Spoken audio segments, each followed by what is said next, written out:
एक बाप अपनी बिटिया का बड़ी धूमधाम से विवाह करता है और विवाह के 2 महीने पश्चात उस बिटिया की मृत्यु हो जाती है। साथियों, आज की यह सच्ची घटना आपको व्यथित कर सकती है, दुखी कर सकती है, लेकिन इस घटना को सुनाने का एकमात्र उद्देश्य आपको जागृत करना है, आपको परेशान नहीं करना है। तो साथियों, बिना किसी देर के चलते हैं सीधे इस घटना के ऊपर। साथियों, बुलंदशहर की यह घटना, एक पिता अपनी बेटी को जब घर से विदा करता है तो उसको 9 लाख रुपए और एक स्कॉर्पियो और बहुत सारा दहेज देकर अपने घर से विदा कर देता है और यह सोचकर उसको विदा करता है कि मेरी बेटी अब इस घर से जा रही है और उस घर में जाकर बहुत खुश रहने वाली है। और इतना सारा पैसा इसलिए वह दे रहा है कि वह मेरी बिटिया उस घर में जाकर बहुत ही प्रसन्न रहे, उसको कोई भी परेशानी ना हो। 2 माह उसके विवाह को हुए। 2 माह पश्चात लड़के वालों के यहाँ से लड़की वालों को फ़ोन किया गया रात के 10 बजे कि आपकी लड़की की बहुत ही ज़्यादा तबीयत खराब है, पेट में दर्द है उसके।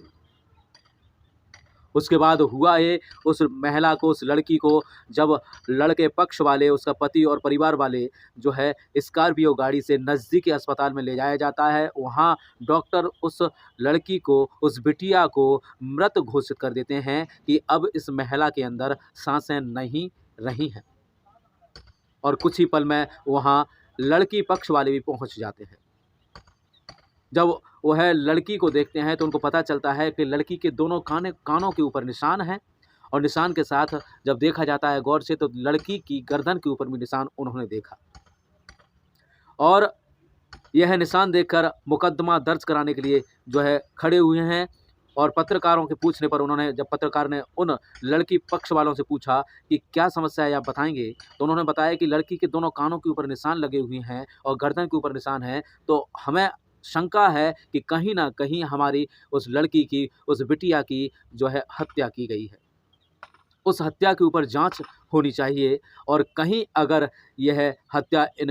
लड़के पक्ष वालों ने मेरी बिटिया की है तो उनको कड़ी से कड़ी सज़ा होनी चाहिए और हम मुकदमा दर्ज करवाएंगे और लड़ेंगे, अपनी लड़की को न्याय दिलवाएंगे। जब पत्रकारों ने लड़के पक्ष वालों से पूछा, लड़के पक्ष वालों यानी लड़की का जो देवर होता है उससे पूछा गया कि क्या समस्या है, आप बताएंगे, तो लड़की के देवर ने बताया कि भैया जी, हमारे घर पर ऐसी कोई भी दिक्कत नहीं है और ना ही हमारे भैया भाभी में कोई 2 महीने के भीतर लड़ाई हुई है और हमारे परिवार में भी कभी भी लड़ाई नहीं होती है और 42 बीघा हमारे पास ज़मीन है। पत्रकार ने पूछा कि तुम्हारे पास ज़मीन कितनी है, तो उस देवर ने बताया, उस लड़की के देवर ने बताया कि हमारे पास 42 बीघा ज़मीन है, खाने पीने की कोई समस्या नहीं है। लेकिन उनसे जब पूछा गया क्या तुमने दहेज मांगा था, तो उन्होंने बताया कि हमने कोई दहेज नहीं मांगा था, इन लोगों ने अपनी खुशी से 9 लाख रुपए और एक स्कॉर्पियो गाड़ी और बहुत सारा सामान दिया है, हम मना नहीं कर रहे हैं। जब लड़की पक्ष वालों से फिर पत्रकार ने पूछा कि भाई आप बताइए क्या इन्होंने दोबारा दहेज मांगा था, तो लड़की का भाई बोल रहा था कि हाँ, हमने इतना सारा दहेज तो दिया है, लेकिन 2 लाख रुपए की और डिमांड की गई थी।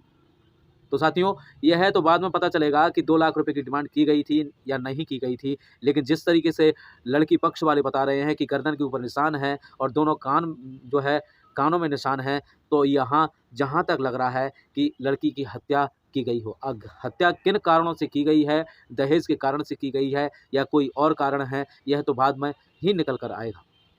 लेकिन साथियों, दहेज जो आजकल चल रहा है, भारत सरकार को उस दहेज के ऊपर पूर्णतः प्रतिबंध लगाना बहुत ज़रूरी है, क्योंकि हमारे भारत की कई बिटियाओं का घर दहेज के कारण बर्बाद हो रहा है। एक बाप अपनी बेटी को बचपन से पढ़ा लिखा कर कलेजे के टुकड़े को जो है दूसरे घर में, पराए घर में देता है और यह सोच कर देता है कि मेरी बिटिया उस घर में जाकर खुश रहेगी, और वही बिटिया अगर खुश ना रह पाए तो साथियों कैसा हाल एक बाप का होगा, और उस बिटिया की हत्या कर दी जाए तो कैसा हाल उस बिटिया के परिवार का होगा। तो साथियों, दहेज, भारत सरकार को पूर्ण तरीके से दहेज के ऊपर प्रतिबंध लगाना बहुत ज़रूरी है। इतना सारा दहेज देने के बाद भी अगर कोई बिटिया खुश नहीं है तो दहेज देने का कोई तात्पर्य नहीं है, और खुश हो या ना हो, लेकिन दहेज के ऊपर पूर्णतः प्रतिबंध लगाना होगा भारत सरकार को साथियों। और अगर उन लोगों ने उस लड़की की हत्या की है, ससुराल वालों ने अगर हत्या की है, तो उनके ऊपर भगवान करे मुकदमा दर्ज हो और उनको कड़ी से कड़ी सज़ा मिलनी चाहिए।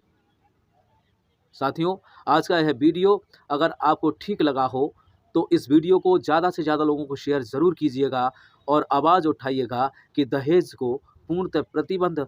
कर दिया जाए भारत सरकार के द्वारा। कमेंट में लिखा जाए आपके द्वारा, तो हो सकता है कि ज़्यादा से ज़्यादा शेयर करने के बाद दहेज के ऊपर रोक लग जाए। तो साथियों, मेरा अगर सुनाना आपको पसंद आया हो, मेरे द्वारा जो कहानी का वर्णन, सत्य घटना का वर्णन आपके सामने प्रस्तुत किया गया है, वो आपको ठीक लगा हो तो एक लाइक जो है कर दीजिएगा। और चैनल पर प्रथम बार आए हैं तो हाथ जोड़ के मैं निवेदन करूंगा आपसे कि चैनल को सब्सक्राइब कर ऑल का बटन जरूर प्रेस कर दीजिएगा, जिससे कि मेरे द्वारा अपलोड की गई हर एक वीडियो का, हर एक मोटिवेशनल हो या घटनादायक वीडियो हो या कोई कहानी हो, वो है मैं आपके सामने लेकर आता रहूं और सीधे आपको मिलती रहे। और आपने मुझे सुना है उसके लिए मैं तहे दिल से आप सभी का बहुत बहुत धन्यवाद करना चाहूँगा। भगवान महादेव आप सभी की हर मनोकामनाएं पूर्ण करें। हर हर महादेव।